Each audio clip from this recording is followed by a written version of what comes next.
होने चाहिए। बिल्कुल, अगर कोई झूठा केस है तो खत्म होना चाहिए।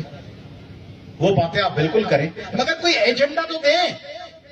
भाई, हम लोग कभी सुना है कि उन्होंने कहा हो कि हम इक़्तिदार में आके डॉलर को 160 से दोबारा 80, 90 या 100 रुपए करेंगे, पेट्रोल की कीमतों को 113, 15, 17, 20 से लेके फिर 80 रुपए लीटर करेंगे। एजेंडा तो कुछ नहीं है। इसको रिहा करो, नैब का केस खत्म करो, इसको रिहा करो, इसको रिहा करो। एजेंडा कहां है? सागी तरह और इमरान खान साहब का सवाल भी पूछा। दोस्त हैं, मेरे घर पे तशरीफ ला चुके हैं। इमरान खान मेरे घर आए हैं, नवाज शरीफ साहब मेरे घर पे तशरीफ ला चुके हैं। अभी पिछले दिनों गवर्नर साहब तशरीफ लाए हैं। आपने सुना, आप में से जिन्होंने सुना कि मैंने गवर्नर साहब के सामने क्या बातचीत की। और इमरान खान साहब का सवाल भी पूछा। इमरान खान साहब, पाकिस्तान में हिकिड़ी सिंधी क़ौम है,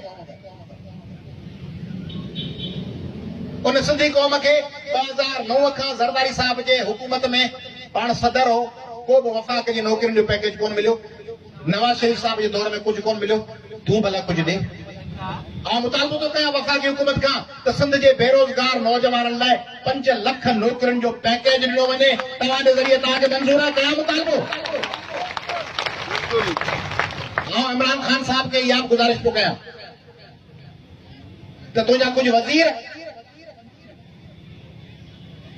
अलाए चुकी चाड़ीनि था, पोइ मूड में अचनि था, प्लास्टिक की थैली खीसे में अथनि। अलाए छा अॼुकल्ह प्लास्टिक की थैली में मामलो हूंदो आहे? कीअं हूंदो आहे? जेको वाक़ुफ़ हुजे तो ॿुधाए। थैली खणो राति जो वरो